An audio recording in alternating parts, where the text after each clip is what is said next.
Vamos a iniciar hoy con la actividad de interpretación de pruebas de laboratorio. Resulta que, como les comentaba hace un rato, pues muchas veces pensamos que ya podemos interpretar las pruebas de laboratorio. Es más, nuestra propia actitud hacia la misma interpretación de las pruebas, de alguna forma se transmite muchas veces a los pacientes y pues les va a tocar en algún momento cuando ya estén haciendo su trabajo en sus clínicas y todo, que pues como que los pacientes no comprenden que la cita posterior a la primera evaluación que ustedes les hicieron y en la cual le están pidiendo ya que traiga sus resultados de laboratorio que ustedes les han solicitado para interpretarlo de acuerdo al contexto del paciente, pues creen que solo es de ir a leerlos y muchas veces ya llegan así como, es que mire, es que pues tengo esta duda, aquí yo vi que en internet decía y como el rango de laboratorio dice que tal cosa,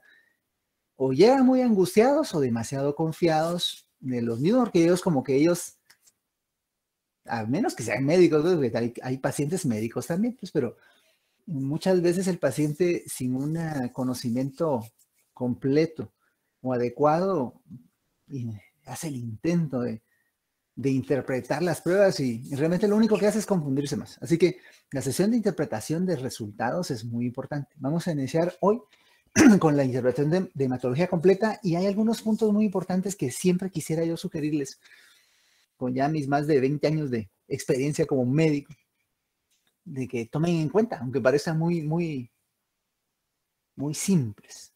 Fíjense pues.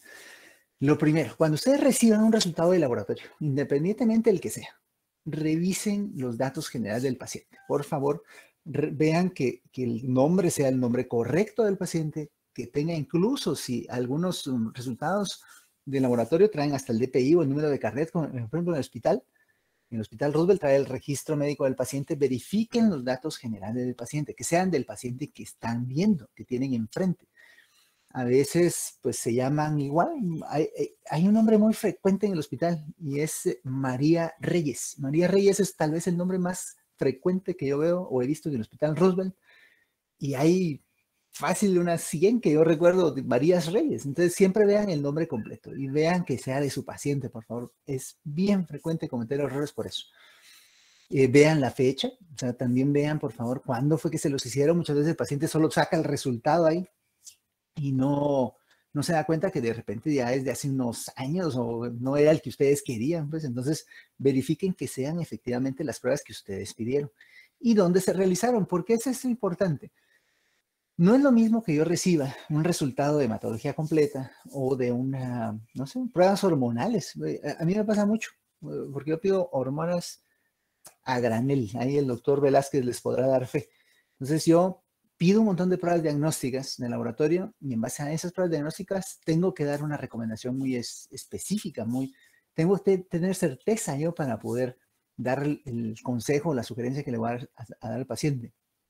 Pero no es lo mismo recibir un panel hormonal realizado en el laboratorio de medicina nuclear y endocrinología del Hospital Roosevelt a uno de el laboratorio Salud y Vida ahí de una callejuela perdida por ahí por alguna zona periférica de la ciudad. No es por menospreciarlo, pues, pero la verdad es que no cumplen con los requerimientos para una buena interpretación y una buena conducta. Así que, por favor, sobre todo cuando sean temas hormonales o pruebas muy específicas, muy especiales, procuren que el paciente vaya a un laboratorio de su entera confianza, donde ustedes estén seguros de que los procedimientos. Ahí dice el doctor Velázquez, sí pido mucha prueba hormonal, sí, pues sí, es mi mero mole eso.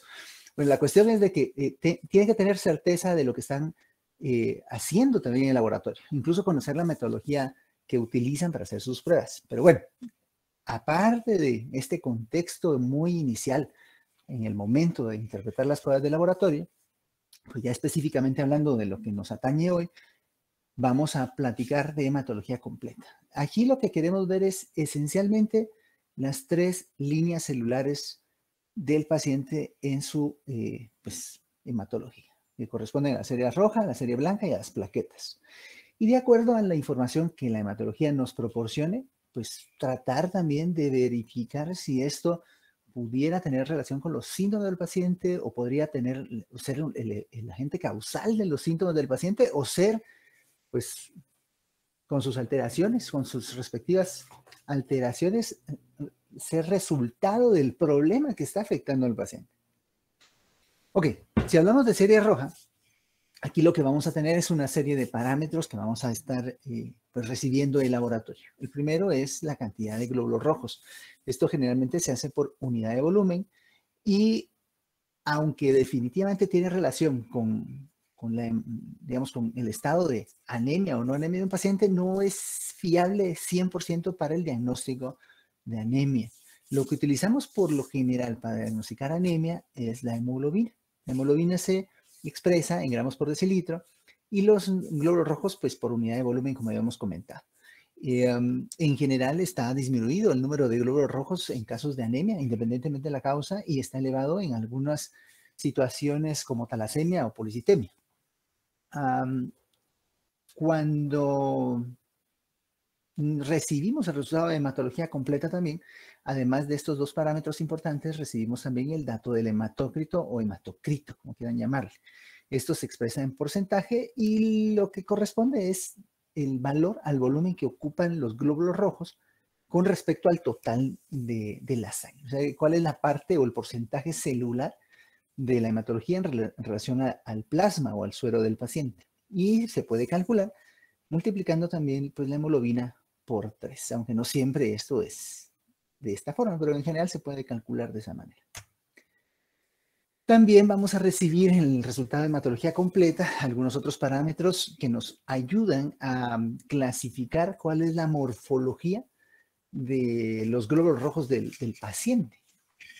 Esto, pues, la verdad, para serles honesto, cuando pues, yo estaba en estos años en los que ustedes están cursando ahora, en cuarto, quinto, había una hematóloga, era jefe de laboratorios clínicos y hematología de ahí del hospital.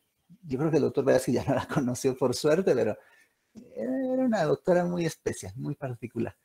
Y nunca, o sea, si uno le iba a pedir una frote periférico, ya sabía que iba una regañada atrás de la petición. O sea, primero le decía, ¿para qué quiere un frote periférico?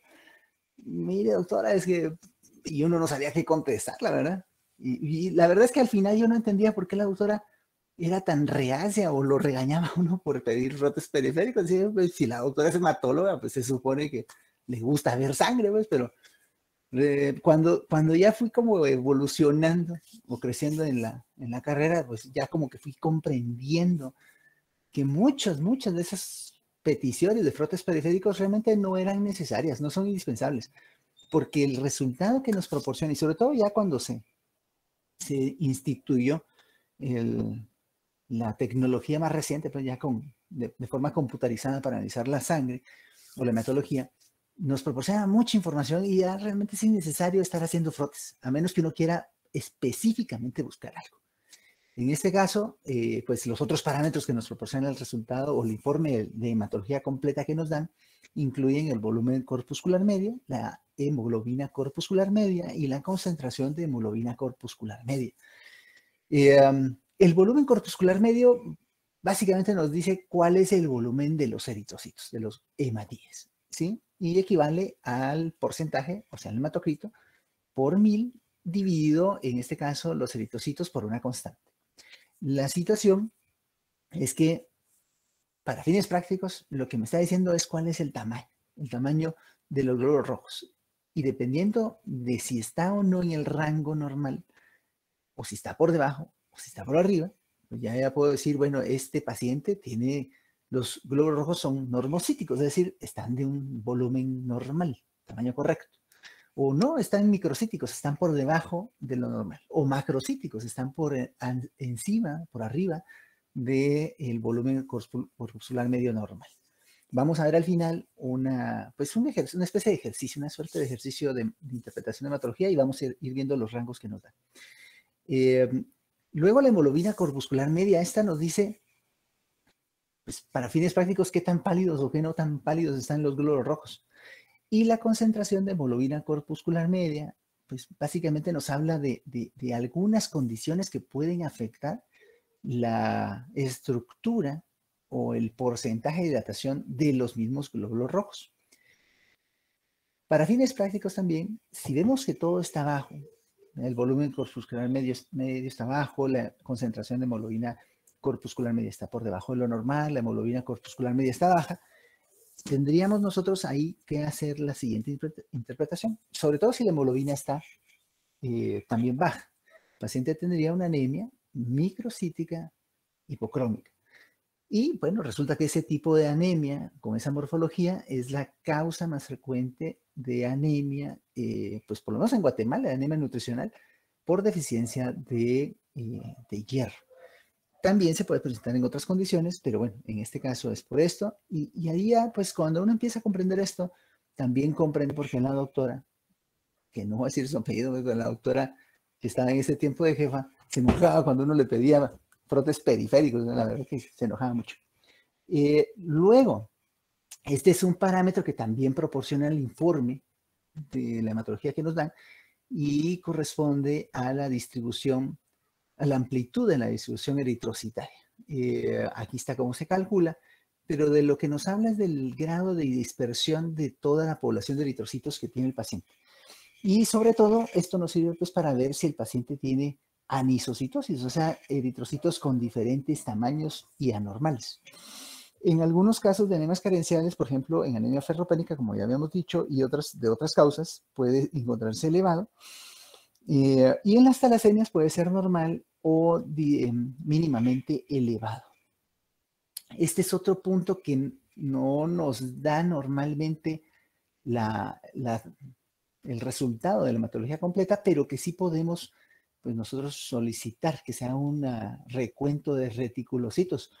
Y acá lo que vamos a hacer es, con esta fórmula, calcular un índice de reticulocitos que nos sirve para saber si el paciente que tiene una anemia con producción aumentada de glóbulos rojos, en el cual pues el índice de reticulocitos va a estar incrementado, o si tiene una anemia en la cual la producción de glóbulos rojos está reducida. Como en los casos de anemias aplásicas, por ejemplo, cuando la médula ósea no es capaz de producir glóbulos rojos. Entonces, si estamos analizando o estamos con un paciente que queremos interpretar adecuadamente las alteraciones que puedan tener de su hemoglobina o hematocrito o glóbulos rojos, siempre es importante buscar temas de edad, temas de origen. Hay algunas enfermedades hematológicas que son más frecuentes en algunos grupos poblacionales, por ejemplo la alfa-talasemia, que es más frecuente en raza negra y en el sudeste asiático, la anemia de células falciformes y la deficiencia de glucosa 6-fosfato deshidrogenasa, que son más frecuentes también en pacientes de origen de raza negra, y otros antecedentes, por ejemplo, familiares, ¿no? Con pacientes que tienen antecedentes de litiasis biliar o esplenectomía, que sugieren una anemia hemolítica crónica. O sea, dependiendo de lo que nosotros vayamos evaluando con edad, con características de origen, de población, antecedentes familiares e incluso de sexo, pues uno ya puede ir tratando de hacer un ejercicio de diagnóstico de las alteraciones que puedan tenerse. Antecedentes personales, estas son situaciones, digamos, importantes cuando el paciente es un paciente pediátrico, pero que pueden ser útiles también en el análisis de alteraciones ya en pacientes adultos o de más edad. Antecedentes de exposición a fármacos, esto es bien importante, porque pues dentro de las causas de anemia, sobre todo en adultos mayores, los antecedentes de exposición crónica a antiinflamatorios no esteroideos o a algunos antibióticos pueden ser un factor predisponente a anemia plástica, por ejemplo. Antecedentes de infecciones recientes que pueden también alterar la hemoglobina de los pacientes, enfermedades crónicas. Esto es bien importante también en adultos porque muchas de las enfermedades crónicas, y sobre todo son enfermedades que inducen inflamación, pueden inducir anemia también. Los antecedentes nutricionales son muy importantes en edad pediátrica, pero también en adultos, pues porque pues, puede haber alguna alteración relacionada con mala nutrición. En la exploración física, en los casos de anemias hemolíticas, es muy, muy característico encontrar ictericia. ¿Por qué? Pues porque aumentan la cantidad de bilirrubina indirecta y esto hace que el paciente pues curse con ictericia. Entonces, si ustedes tienen un paciente anémico con macrocitosis y con ictericia, pues ya incluso antes de hacer otras pruebas, ya pueden establecer casi que el diagnóstico de anemia hemolítica. Además, si hay esplenomegalia, es toda la de cronicidad y sobre todo de hemólisis también, ya sea aguda o crónica. Algunas otras alteraciones pues, que sugieren ser anemia de células falciformes, beta-talasemia. Si ya hay presencia de ganglios linfáticos inflamados o aumentados de tamaño, uno ya podría pensar en algunos problemas de tipo linfoproliferativo y algunas otras que son menos frecuentes en adultos. La verdad es que yo nunca he visto, por ejemplo, un paciente con Fanconi o por lo menos no lo he detectado. Yo primariamente solo hemos pues, visto que se han visto en el área de hematología, pero bueno, en adultos son menos frecuentes, pero son importantes también. Y uno puede buscar signos de otras citopenias, es decir, algunas otras alteraciones que puedan inducir, por ejemplo, hemorragia o sugerir falla medular. Esta es una especie de tabla que lo que nos hace es estar como conscientes de la variación que puede haber en el promedio de hemoglobina poblacional de acuerdo a la altitud en la cual está la población sobre el nivel del mar. Por ejemplo, si el paciente está a menos de 1000 metros sobre el nivel del mar, o sea, vive ahí en la playa, en la costa o algo, pues esa sería la hemoglobina promedio que hay que tomar. Y conforme va incrementando la altitud en metros sobre el nivel del mar, pues así uno debe ir ajustando la hemoglobina media. Aquí faltó la de 4500, ahí es menos 4.5. Ok, por ahí el doctor Velázquez hacía una observación en el chat, también es importante verlo. Ok. Y aquí está lo que mencionábamos sobre el diagnóstico diferencial. Los pacientes que tienen anemia de tipo microcítico y que tienen un índice de reticulocitos o una cantidad de reticulocitos baja, pues ahí lo que esto sugiere es que el paciente no está regenerando, o sea, la médula no está produciendo. La causa principal son anemias nutricionales por deficiencia de hierro, pero hay otras anemias hipoproliferativas que inducen estas situaciones. Por ejemplo, las anemias por intoxicación por plomo, anemias inflamatorias crónicas por trastornos crónicos también como enfermedad crónica, alguna otra situación, o infecciones crónicas también pueden inducir este tipo de morfología. Y algunas anemias con procesos infecciosos agudos. Las anemias de tipo microcítico, pero que están regenerando, pues aquí puede haber como causa o como diagnóstico diferencial anemia por deficiencia de hierro leve o que esté en tratamiento, o los síndromes talasémicos. Recuérdense que las talasemias inducen microcitosis. Y las anemias normocíticas con reticulocitos bajos, o sea que no están regenerando, pues ahí uno puede encontrar a pacientes que tengan síndrome de fracaso medular congénito adquirido, alguna situación de tipo infiltrativo hacia la médula ósea por neoplasias. Estas son las llamadas anemias mieloptísicas. Las anemias mieloptísicas, cuando les pregunten eso en algún pase de visita, se refieren a anemias que son inducidas por infiltración de la médula ósea, ya sea por algún agente infeccioso o por alguna situación de origen tumoral neoplásico. Cuando no están asociadas a otras citopenias, pues aquí podría haber una aplasia pura de células rojas, y así pues el diagnóstico diferencial se va estableciendo como se menciona acá en el cuadro.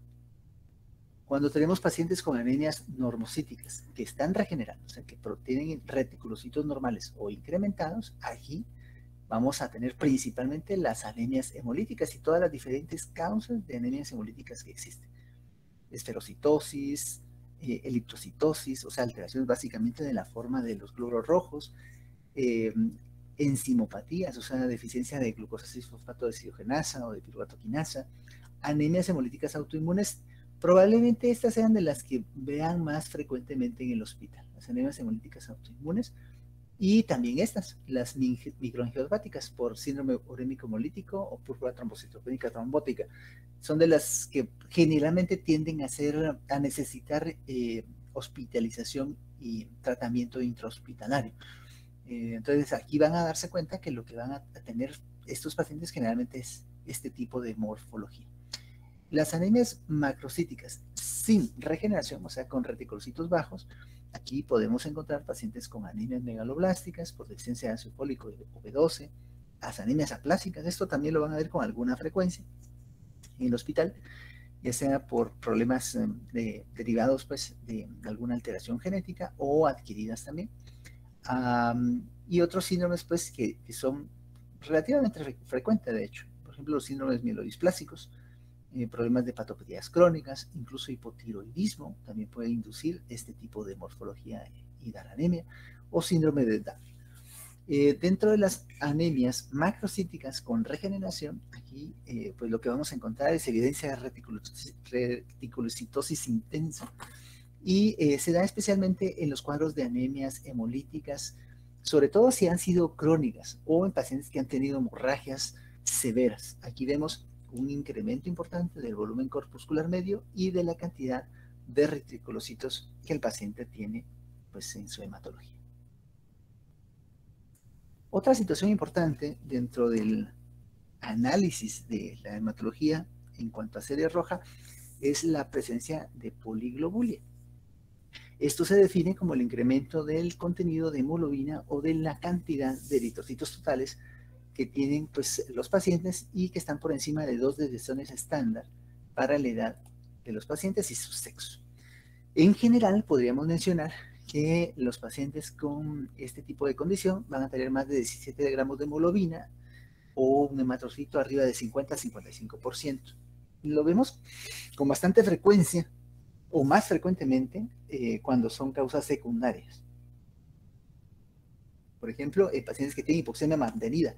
Tal vez de lo que más vemos acá, en estos casos, son pacientes que tienen cuadros de enfermedad pulmonar obstructiva crónica, como vamos a ver más adelante en los temas de este mes.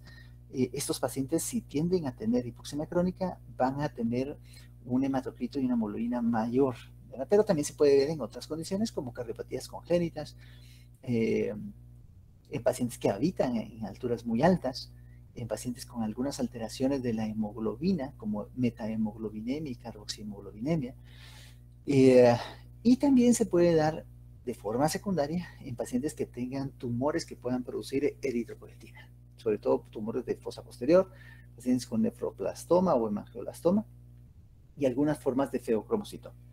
Enfermedades renales, en pacientes con enfermedades renales a veces también se puede encontrar este tipo de alteración. Y desde el punto de vista hormonal, esto no es infrecuente, de hecho, doctores. El hecho de que los pacientes estén administrándose algún reemplazo hormonal, muchas veces se da como efecto adverso en pacientes que no requieren realmente reemplazo hormonal y que se los indica para aliviar o para mejorar algún desempeño, digamos, desde el punto de vista sexual o deportivo. Entonces, estos pacientes que se empiezan a aplicar testosterona o hormona del crecimiento sin tener una indicación adecuada, pueden tener también esta situación de incremento importante de hemoglobina. Y la verdad es que cuesta mucho que los pacientes logren salir o recuperar la regulación normal de la producción de hemoglobina y de eritrocitos en su sangre. Las primarias, pues en general son un poco más raras, no son tan frecuentes como las secundarias, pero la policitemia vera es tal vez la forma pues, más importante de estas formas primarias. Es un trastorno de tipo mieloproliferativo, es raro en la infancia, pues, más o menos frecuente en adultos, y tiende a cursar con hemoglobinas muy altas, arriba de 20 por lo general. También suelen afectarse otras series celulares. Y en estos casos, pues la eritropoyetina no es la causa, pues, no es que la eritropoyetina esté aumentada, sino que existen mutaciones que favorecen que los pacientes produzcan una cantidad mayor a la necesaria de glóbulos rojos. También puede existir una condición benigna, que es la eritrocitosis benigna familiar, con cifras bastante similares, pero que no afecta a otras series celulares y que pues tiene una característica hereditaria y en general los pacientes no tienen mayores manifestaciones o problemas por esto. Luego tenemos la serie blanca. Aquí esencialmente lo que vamos a analizar son los leucocitos, definitivamente. Importante ver cuál es la fórmula leucocitaria en su porcentaje y los valores absolutos por cada una de sus células blancas del paciente y de esa forma ir definiendo si las alteraciones, si hubieran alteraciones, qué podrían sugerir o hacia dónde podrían dirigir nuestro diagnóstico diferencial. Cuando los pacientes tienen desviación de la fórmula leucocitaria hacia la izquierda, y sobre todo pues si son formas inmaduras o jóvenes de neutrófilos, en estos casos pues uno debería pensar que el paciente tenga alguna infección severa, infección grave, algunas veces corresponde a cuadros de síndromes mieloproliferativos o a pacientes que tienen invasión de médula ósea por alguna situación neoplásica, por ejemplo. Es importante hacer la diferenciación en el caso de elevación de neutrófilos maduros, porque las causas también pueden ser diferentes. Esencialmente, cuando el paciente tiene una cantidad de neutrófilos aumentada por arriba de lo normal, pues podemos ver diferentes situaciones, pero en general, a través de las causas más frecuentes que vamos a encontrar son infecciones, fármacos, sobre todo el uso de esteroides.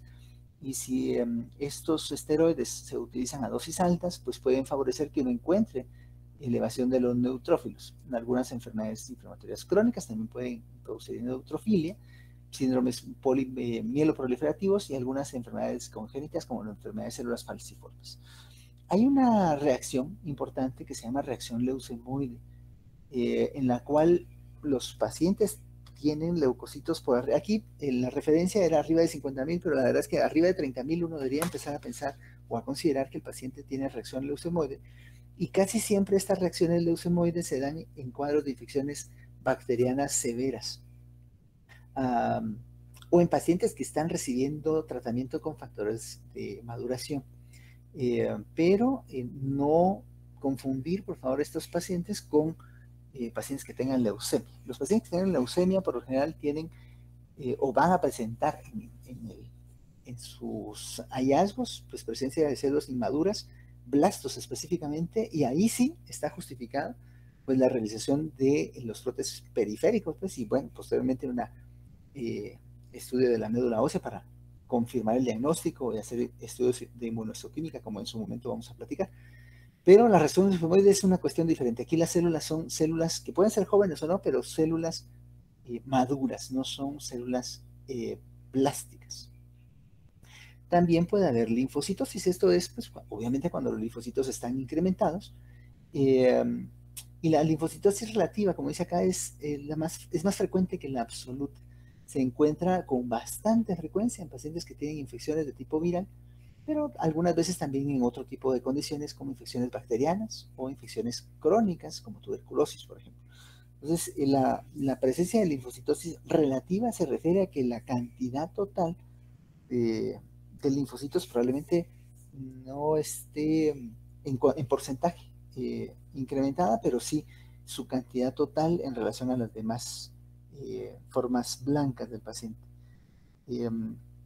Esto es importante, este comentario acá sobre la posibilidad de que la linfocitosis que manifieste un paciente pueda deberse a leucemias de tipo linfoblástico agudo, sobre todo si ustedes en la hematología encuentran que hay otras deficiencias celulares, otras citopenias, o si en el examen físico o la historia pues hay algún dato que les sugiera esta posibilidad, sobre todo presencia de hepatosplenomegalia o adenopatías difusas.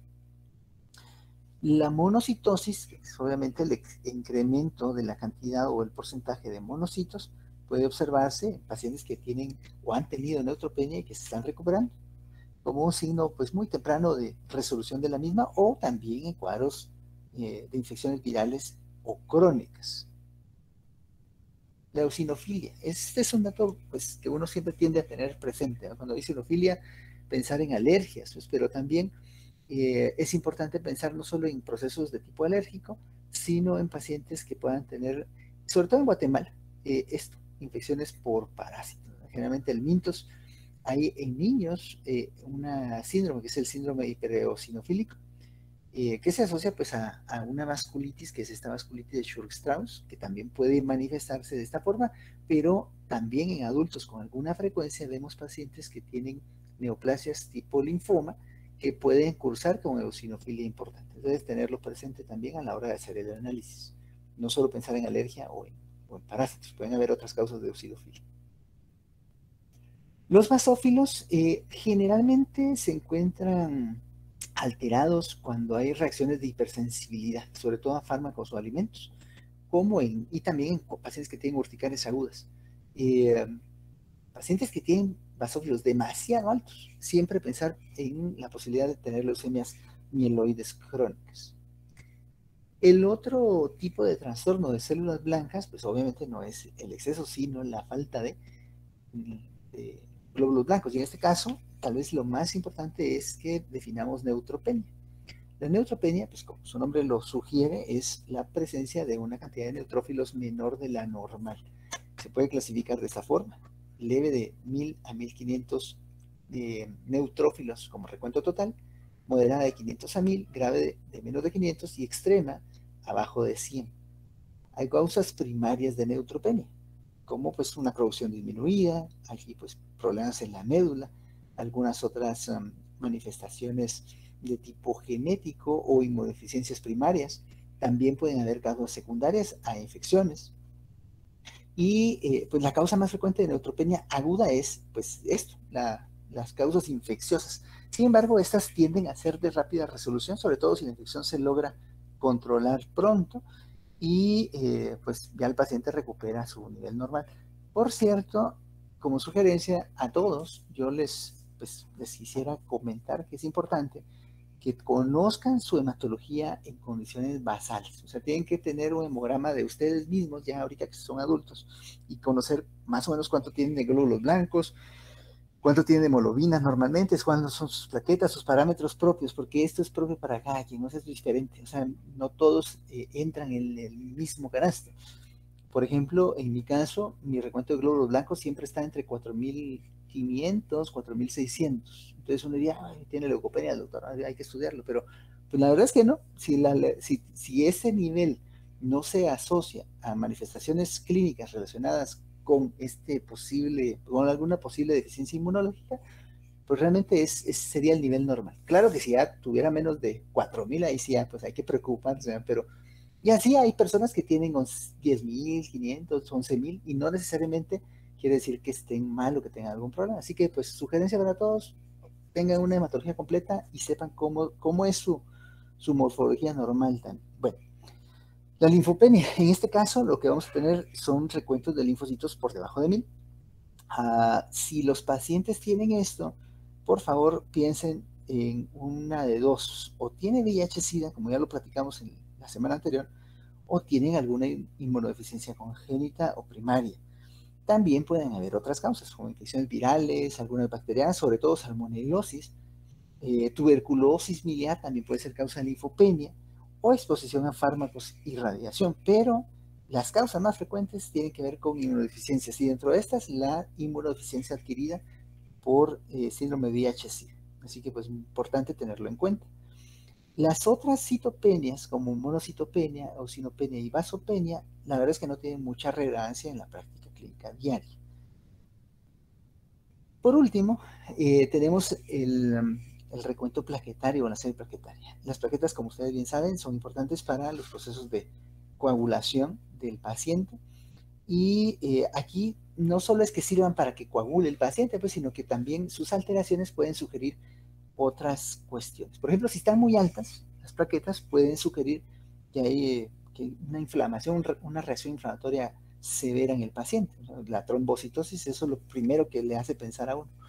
Pero si están por debajo de lo normal, o sea, la trombocitopenia o la plaquetopenia, pues no solo va a inducir sangrado de acuerdo al nivel que tenga el paciente, sino que pues debería sugerir que hay algún problema ahí, ya sea con producción en la médula ósea o con su destrucción o uso en la periferia. O sea, solo hay dos causas fisiológicamente hablando, de plaquetopenia: falta de producción en la médula ósea o una inadecuado uso o vida ya a nivel periférico. Existe una cosa que se llama el plaquetocrito, que es básicamente el volumen que ocupan las plaquetas sobre el total de sangre. Eso se expresa en porcentaje también, y el índice de masa plaquetaria.